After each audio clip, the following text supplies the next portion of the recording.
dalang. Iya, nyuwun ngapunten Pak Dalang nyuwun. Oh iya iya iya. Kak dadi boyo ngopo ya, Lek?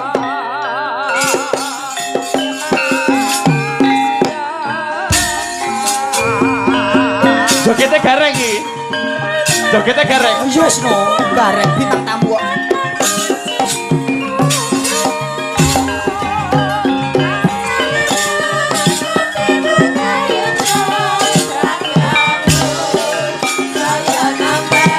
Wis to ya. Terus iki. Terus.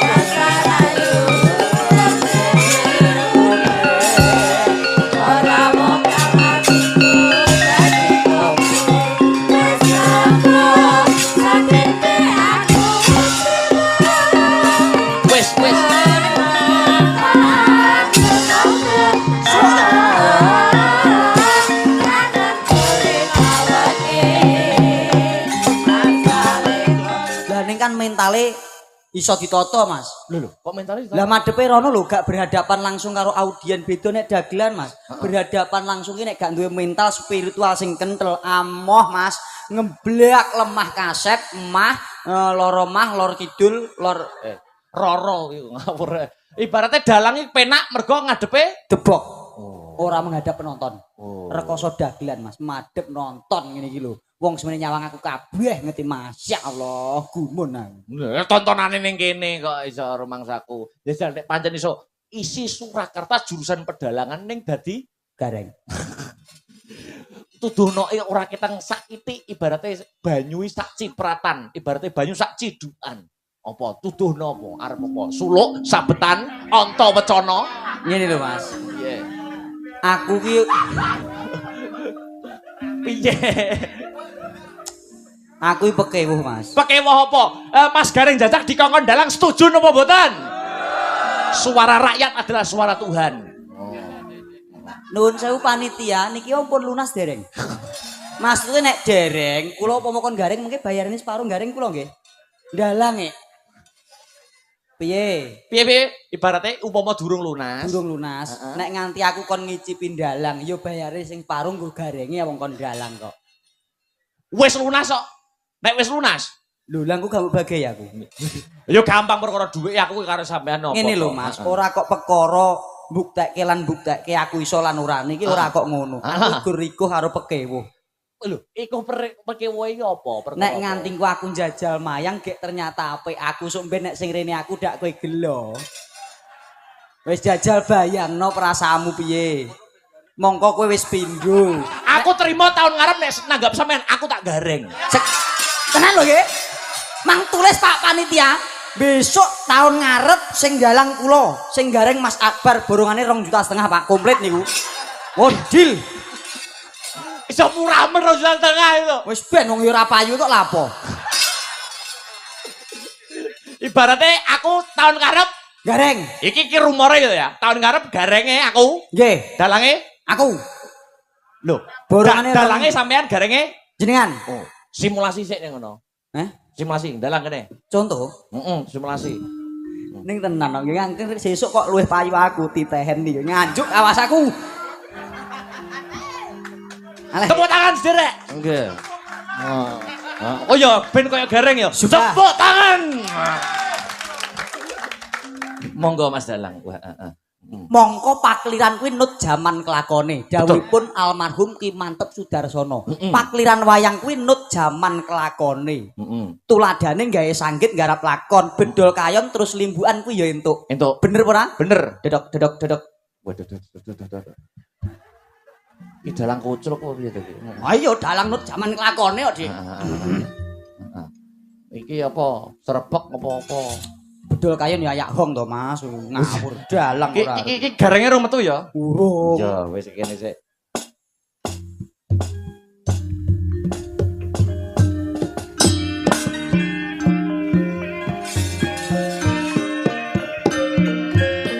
Klasik.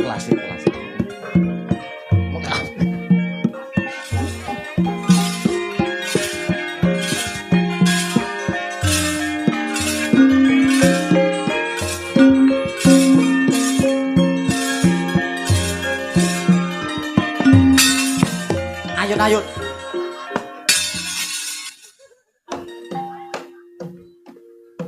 Sik.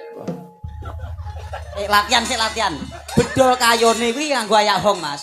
Enteke tung dah tak tung ayun-ayun. Iki ringan model piye? Alah garap, Mas. Kowe kira mudeng garap belas kok iki. Iki jenenge nut jaman kelakone. Iya simulasi ya. Nggo tahun ngarep aku ndalang. Aku gareng. Iya. Borongane pira mau? 2.500. Oke. Eling-eling ya saya. Bedol kaya ayak hong terus tung dadi ayun-ayun. Ora usah nganggo irama digerongi. Oke? Oke. Iramane tanggung mawon. Oh iya. Tanggung jawab.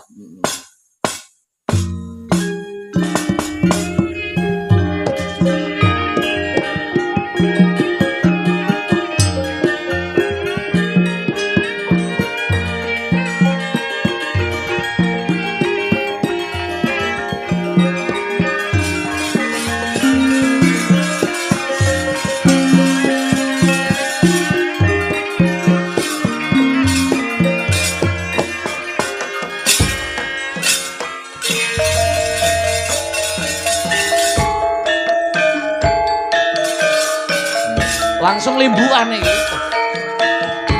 Nut jaman kelakone. Iya.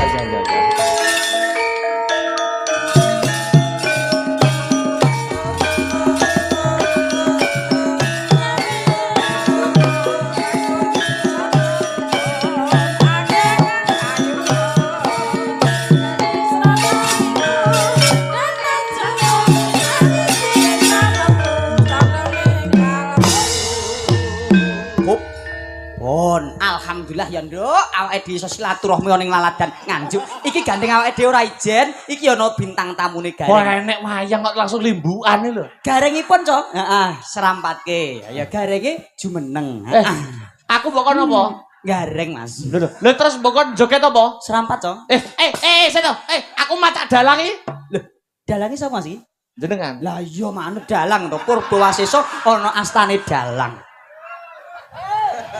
Setuju Bapak Ibu? Oke.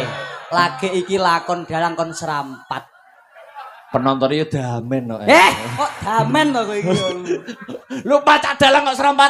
Lho, dalange sapa? Jenengan. Lah iya manut Purbawasesa ana astane dalang, Mas. Serampatke, Cok. Ngaturke sugeng dalu para pamirsa. Seneng. Sugeng mirsani. Seneng lho. Dalang kok, Dik. Ya ampun. Bintang tamu kok wani karo dalang. Iya, nyuwun ngapunten Pak Dalang nyuwun. Oh iya. Kak dadi boyong apa ya, Lek?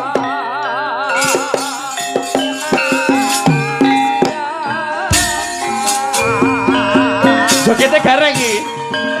Jogete gareng. Yes no, gareng bintang tamu kok.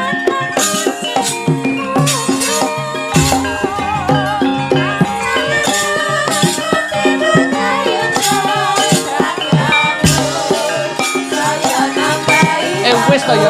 Terus iki. Terus.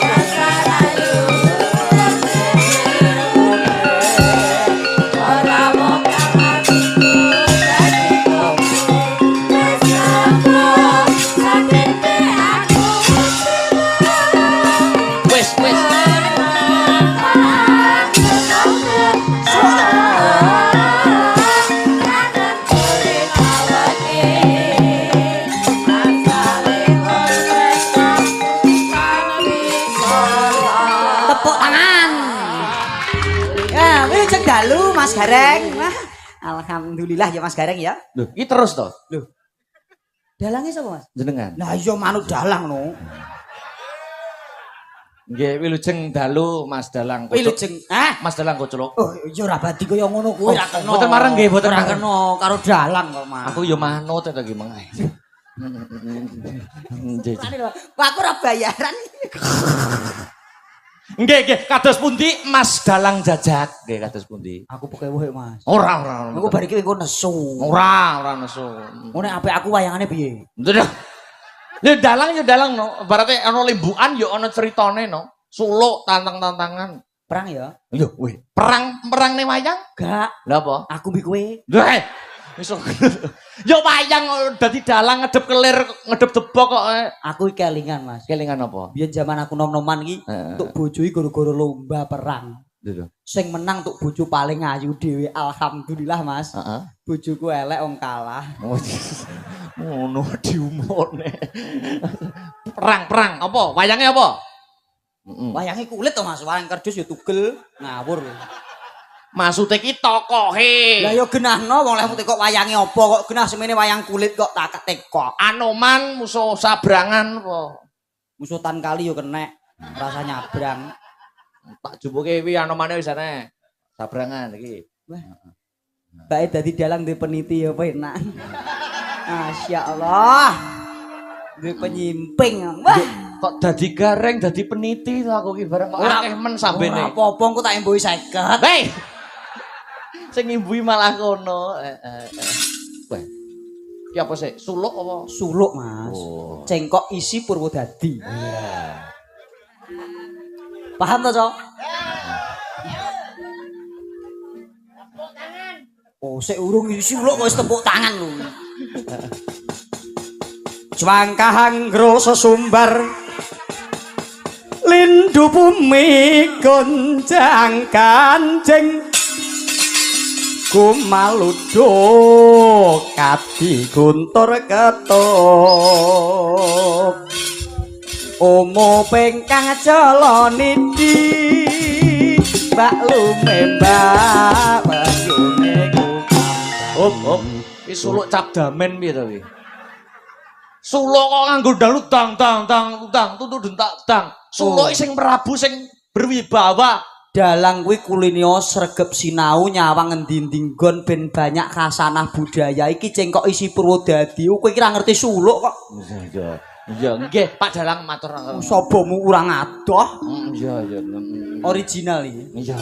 Tuhu Sang Wisnu Bathara arsa hang lebur bumi.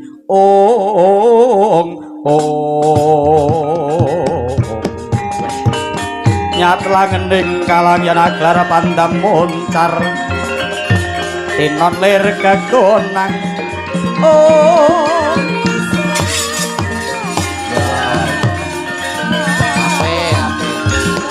surem soroting tan padang kasor lan pajaring purnaning gegono gali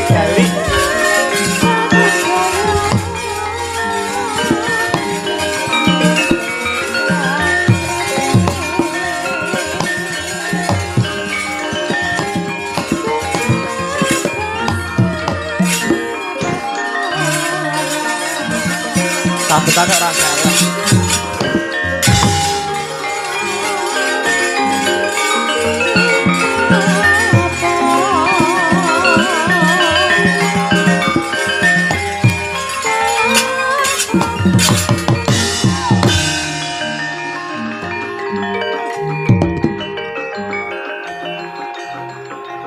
Aku.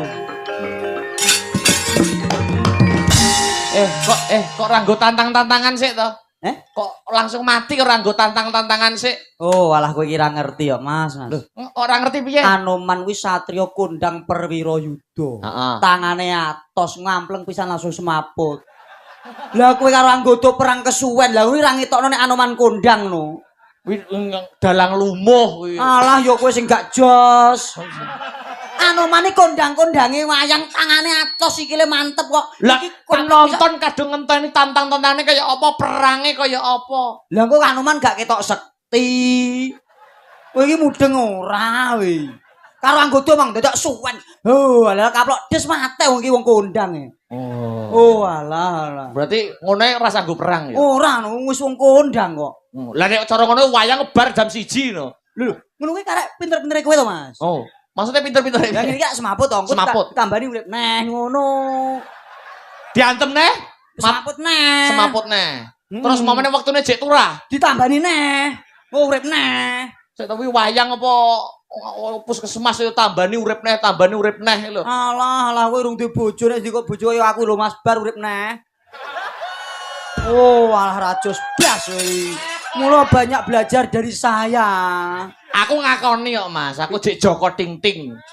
Mula perlu banyak pengalaman menyerap ilmu kepada sampean sing wis duwe bojo. Lah ngomong to. Joko ting-ting, aku udah wongo lho masyarakat Bulak Mojo, masyarakat Weru wis ngerti. Akbar dulon apa nate? Dalang akbar krungu, dalang akbar gendaan, ora nate. Dalang akbar kambon wong wedok apa nate? Ora tau krungu. Aku ora tau krungu Mas. Heeh, ora tau krungu. Wis apik ngono piye Mas ya? Heeh, mergo primpen. Mergo aman. Heeh. Primpen. Mula aku njaluk ilmu nyang kowe. Iya, aku nek petuk Birgita lho, ewoh aku Mas. Birgita sinten iki? Iya. Penyebabe pekewoh. Lambeku rasane ijek Mas. Tak tupapuk. Iya, aku nek petuk Birgita ki ewoh aku. Lambemu Rasane ijek, rasane ning lambe ijek ana rasane wae. aja saru. Ki di live streaming konotasimu negatif. Kok iso negatif lho? Ning lambe rasane koyo jik. Lah ditau dikaplok sendal kok. Oh. Masam dikapakno. Yo pikiranmu sing elek Joko kok pikirane ngeres. Oh iya. Oh. Layak wong primpen. Wes ya. Wis yo. Wis. Aku yo ora enak hitungane rek suwe-suwe. Wis ngono ae. Wis ben roh kondang ya Pak Anoman ya sekti ya. Sakti. Kok nek perange kok suwi berarti ya. Maksaku wae. Lindu bumi piye meng. Mbok tiru. Ora. Apa-apa kok tiru? Aku ndonga ditiru, kok suwuk ditiru, perang ditiru. Heeh. Mari yo bejane menang kowe. Aku gur kalah bagus asli. Sik to, ngarani apa mong? Nek petuk bir kita pakai mergo Bibirku jek ono rasane, Mas. iya. Kon ngadeg no. Sapa? Ya bir kita no. Ya pokewuh no. Lah pakai Lah mosok aku bar dikaplok sendal kok ngakon.